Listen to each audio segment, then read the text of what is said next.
நாம் பார்க்கிறோம் அருமையான தேவனுடைய பிள்ளைகளை. அப்படியாக இந்த கழுதை ஆண்டவருக்கு விருப்பப்பட்ட ஒரு கழுதையாக மாறுகிறதை நாம் பார்க்கிறோம். மத்தேயு இதிலேயே இந்த கழுதை 21:3 படிங்க. ஒருவன் உங்களுக்கு ஏதாகிலும் சொன்னால் இவைகள் ஆண்டவருக்கு வேண்டும் என்று சொல்லுங்கள், உடனே அவைகளை அனுப்பி விடுவான். இயேசுவுக்காக அனுப்பப்பட்ட கழுதை. அல்லேலூயா. இன்னைக்கு நீங்க எதுக்காக இங்க வந்திருக்கிறீங்க? உங்களுக்காக வந்தீங்களா?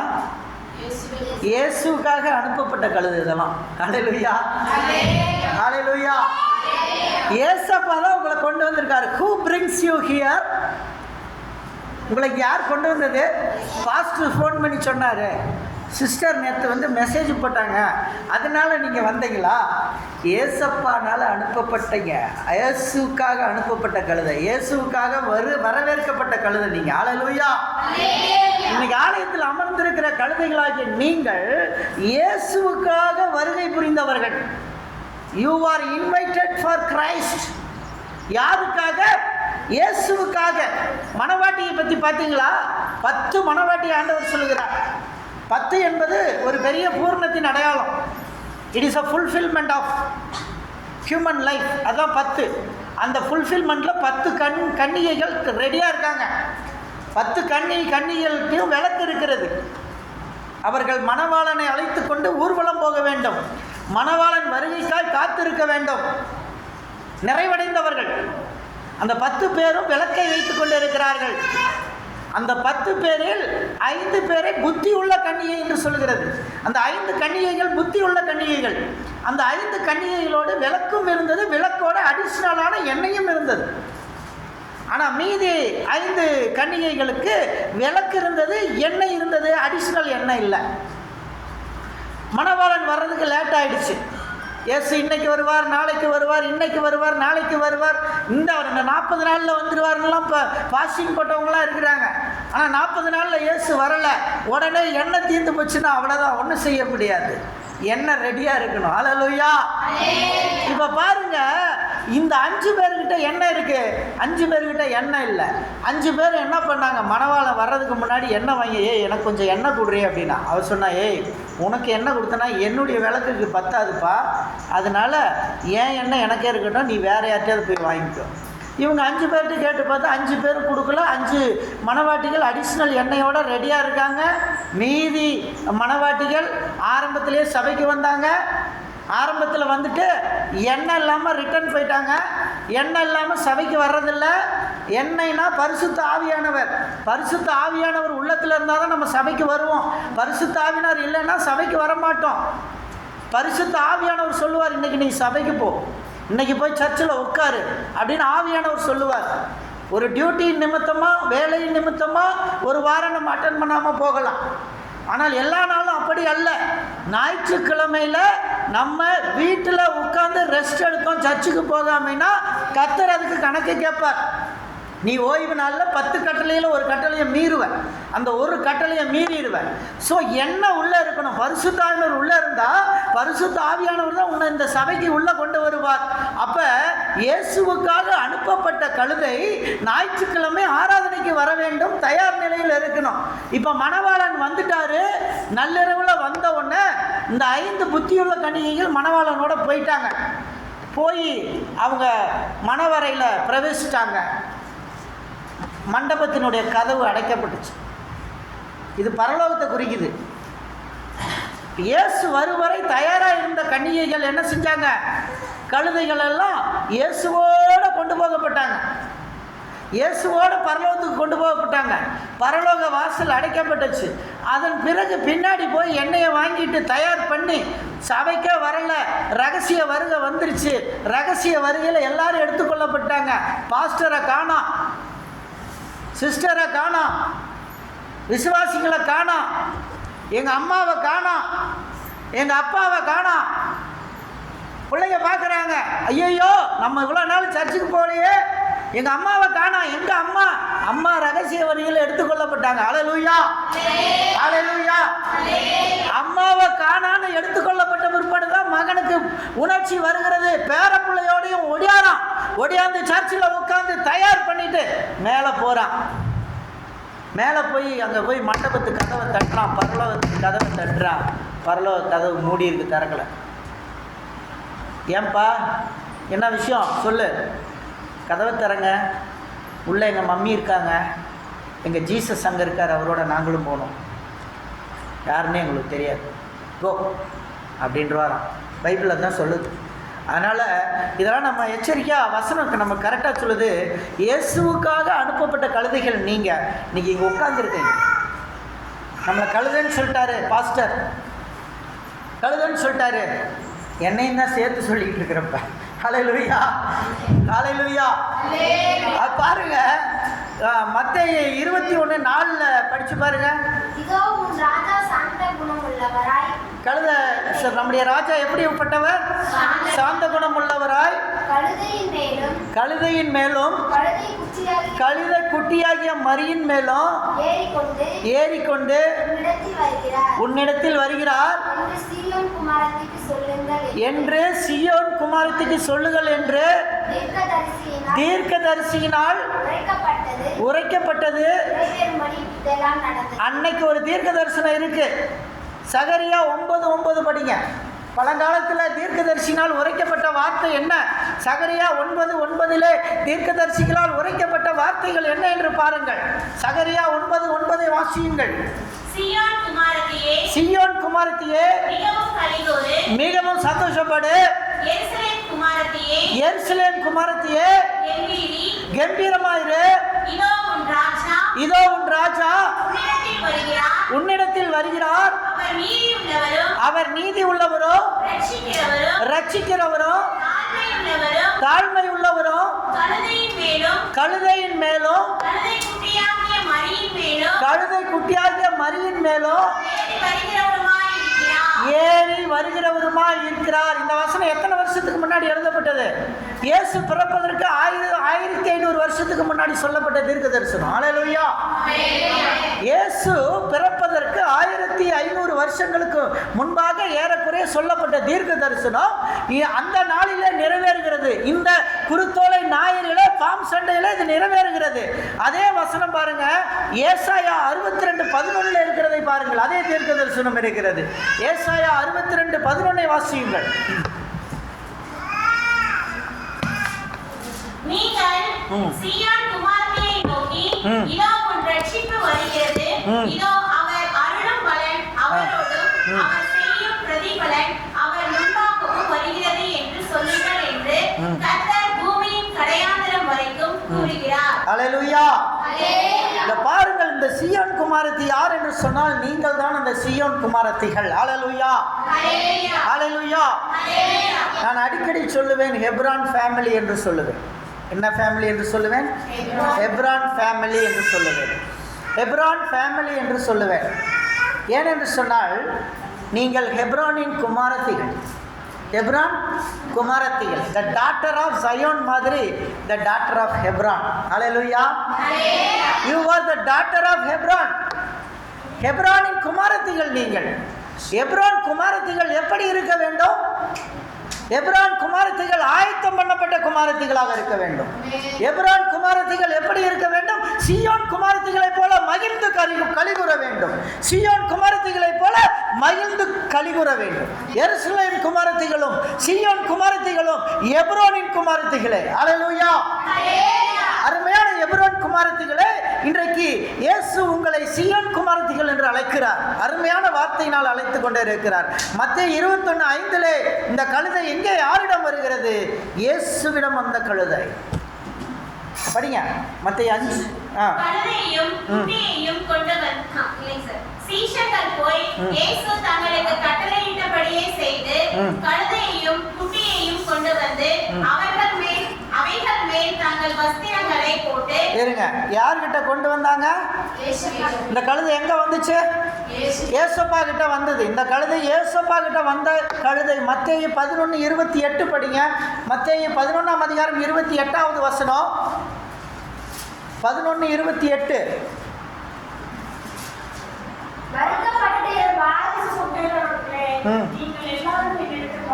இந்த கழுதை எங்க வரணும்?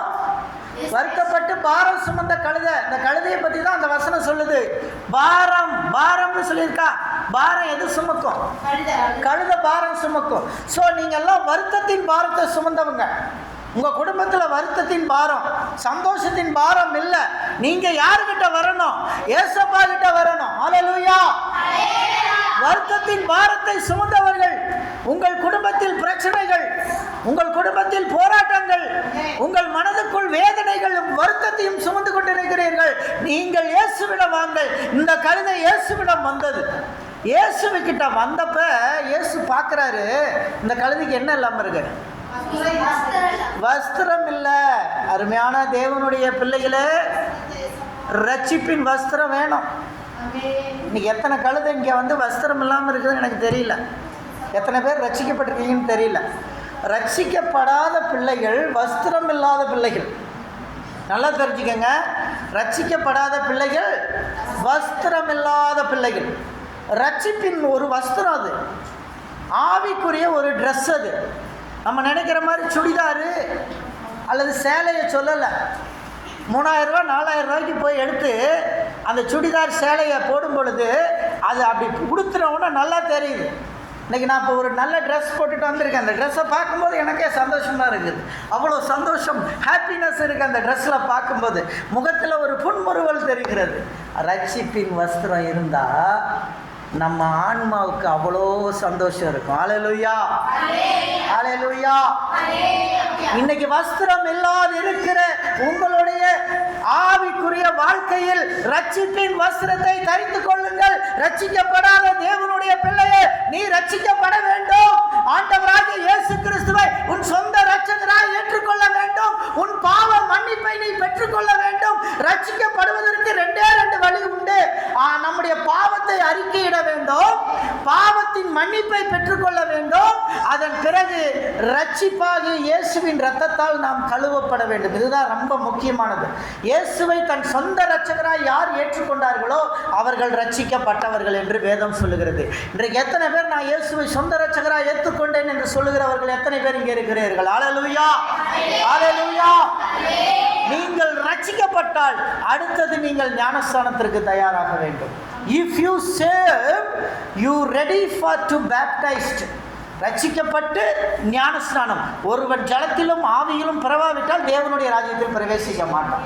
ஜலத்திலையும் பிரவேசிக்கணும், ஆவியிலும் பிறக்கணும். இந்த 2 பிறவி இருந்தால் தான் பரலோகத்துக்குள்ளே போக முடியும். இந்த 2 பிறவி இல்லைன்னா பரலோக ராஜ்யத்துக்குள்ளே போக முடியாது.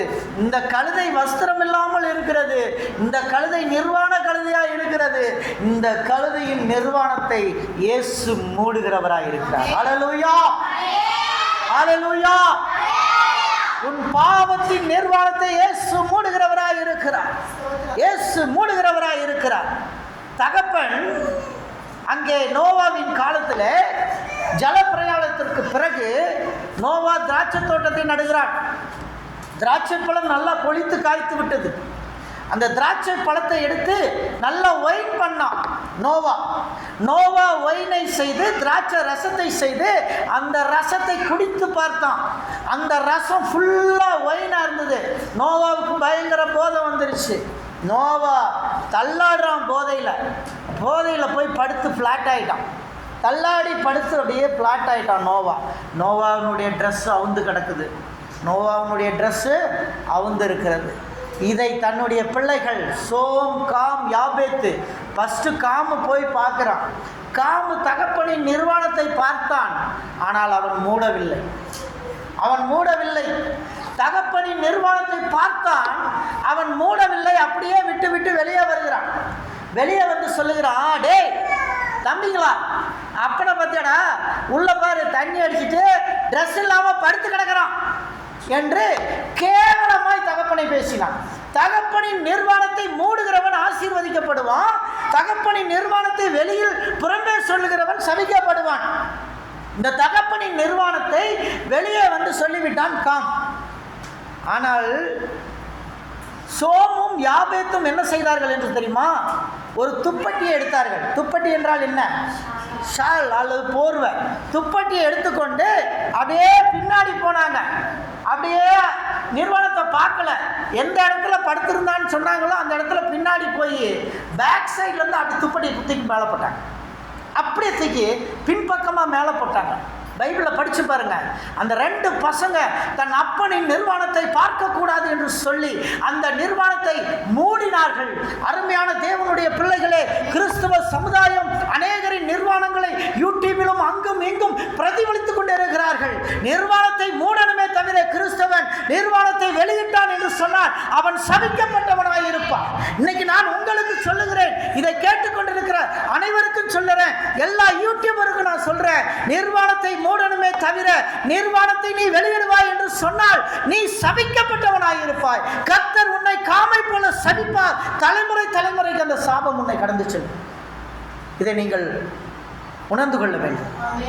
கழுதைக்கு முதலிலே இயேசு என்னத்தை தரித்தார்? வஸ்திரத்தை தரித்தார்.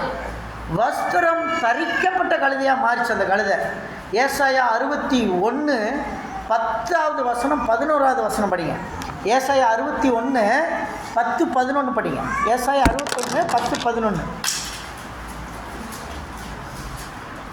ஏசாயா 61 10வது சாரி 61 10வது வசனம் படிங்க.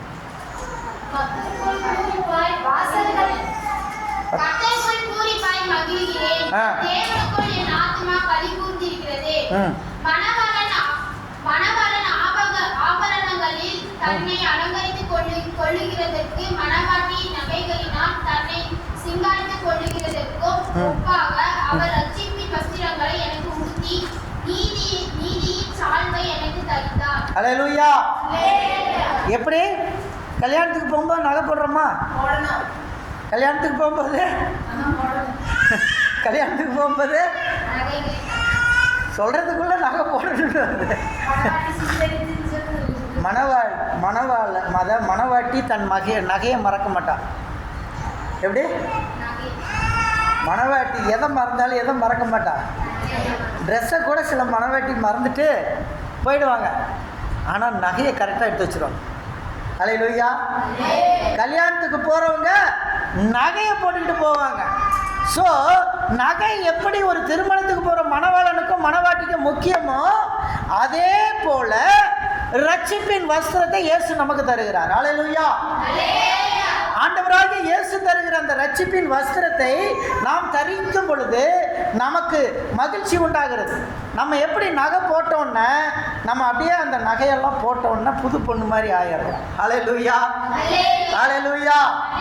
இன்னைக்கு நகையை அலங்கரித்து விட்டோம்னா எல்லாரும் பார்த்தாலும் புது பொண்ணு மாதிரியே இருப்போம், அடையாளம் தெரியாது. அல்லேலூயா.